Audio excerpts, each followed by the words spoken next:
Gente, eu tava pensando aqui, caminhando com a cadelinha lá de casa, Laika, nessa estrada, observando aqui a criação de Deus, nessa natureza linda,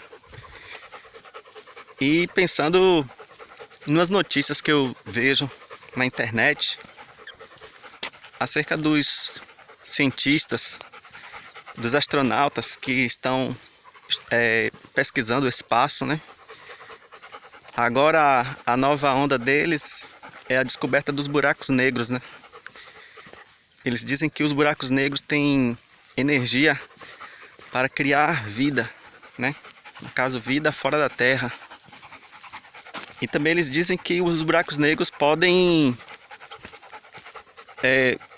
fazer mudanças no tempo e no espaço, né? Ou seja, cada dia eles vêm tentando contradizer tudo o que Deus afirma, contrariando a Bíblia dessa maneira, né? Com essas pesquisas.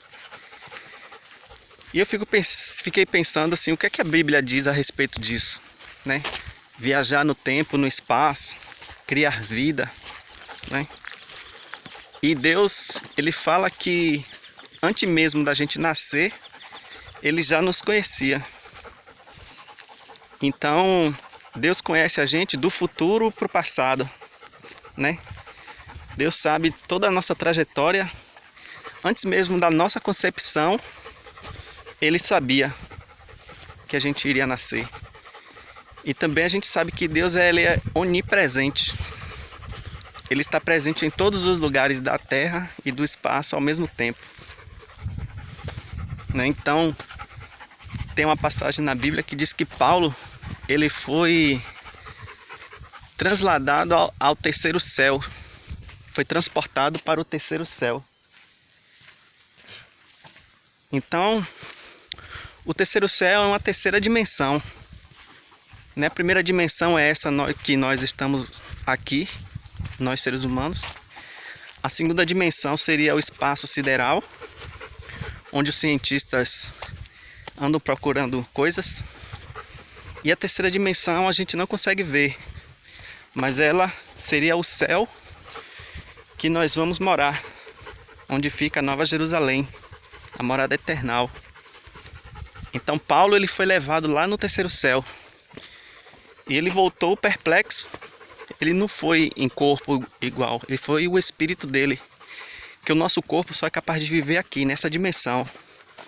Nas dimensões superiores, lá no espaço sideral e na terceira dimensão, que é o céu, só o espírito da gente que pode chegar. E Paulo foi levado em espírito nessa terceira dimensão. E ele não entendeu nada do que acontece lá, porque ele não estava preparado, né? Nós aqui não estamos preparados para viver a promessa de Deus lá no céu. Só o espírito da gente.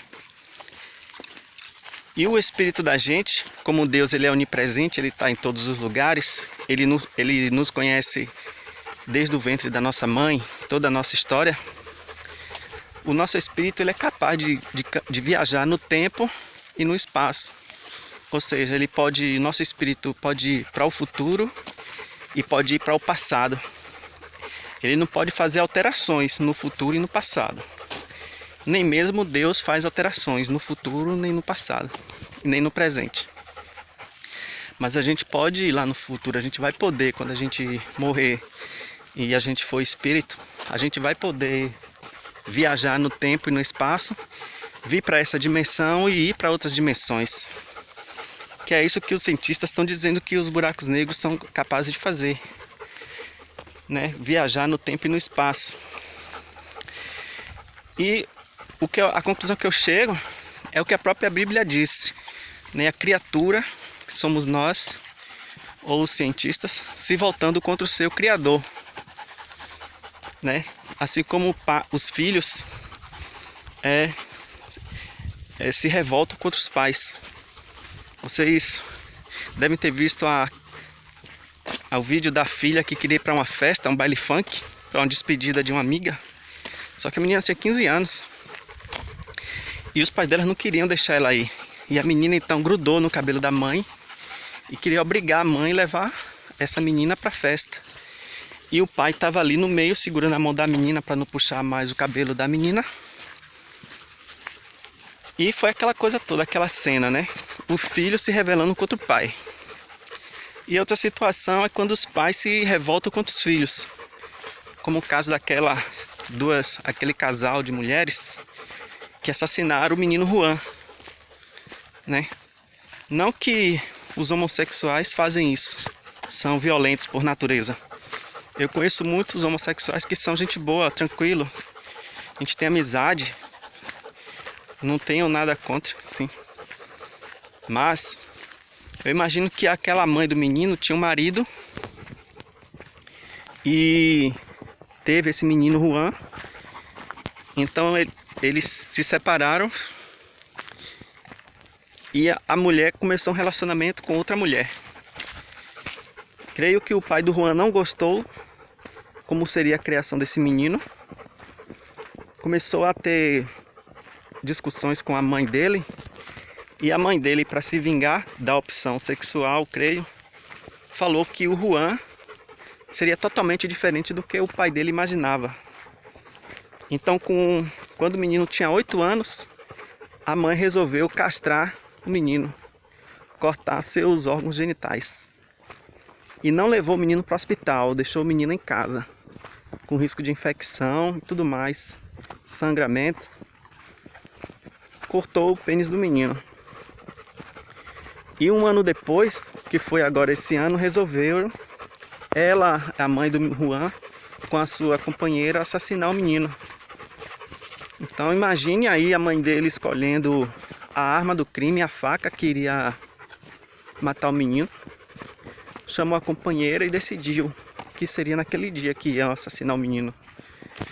E estava Juan dormindo. A mãe deu a primeira facada no menino.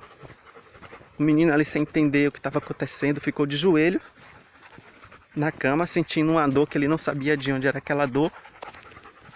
Ficou de joelho e a mãe deu mais 11 facadas no menino, né?